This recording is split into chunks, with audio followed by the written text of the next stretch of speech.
Hello, my friends. Good to see you again. This is 7 English Bible School. Thanks for joining us. And once again, your presence means a lot to me. God bless you and keep you. So the first people on the trials won't get a vaccine.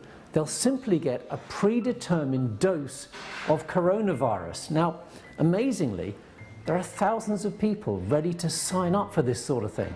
So up to 2 weeks they were spending here, so they'll be closely monitored. Those taking part will need to be aged between 18 and 30 and are likely to receive around £4,000.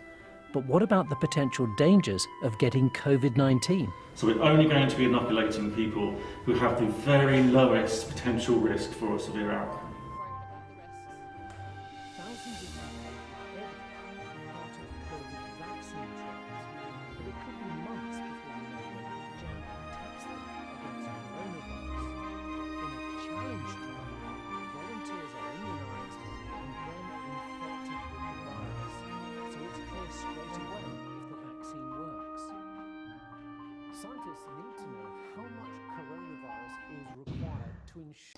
The UK is set to become the first country in the world to deliberately infect volunteers with coronavirus to speed up the race to get a vaccine. Healthy volunteers under the age of 30 will be paid to take part in the human challenge trials, and they'll be monitored for side effects for up to a year. Estefania wants to be deliberately infected with coronavirus, all in the name of science. She's part of One Day Sooner, a group which is campaigning for so-called challenge trials. For a young, healthy person, the probabilities of me dying or anything is very, very low. And so when I think about what society gains by getting a vaccine sooner, I'm not that worried about the risks.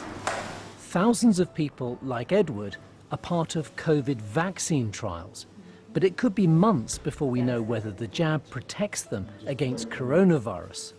In a challenge trial, volunteers are immunised and then infected with the virus, so it's clear straight away if the vaccine works.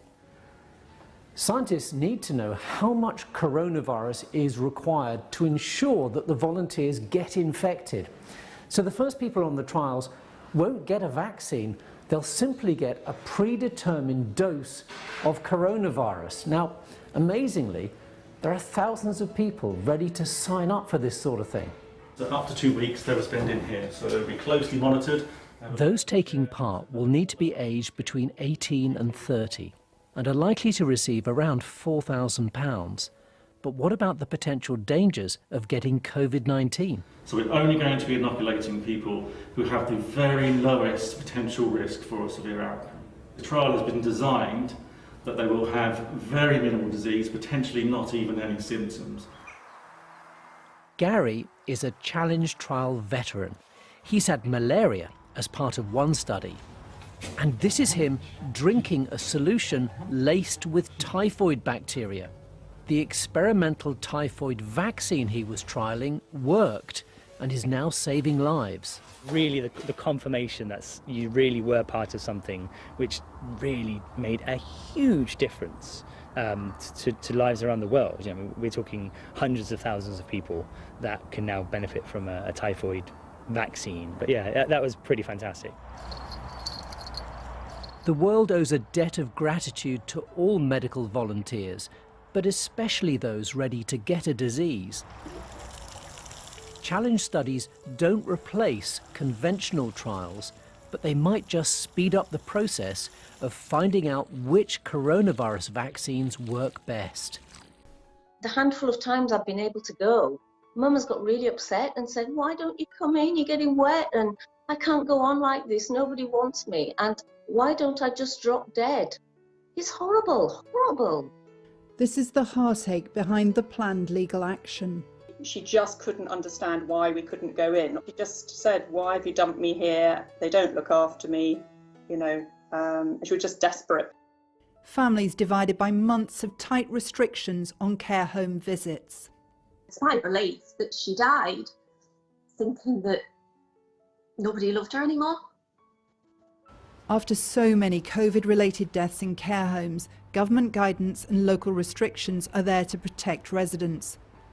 But Sheila Brown was moved to a nursing home knowing she was nearing the end of her life.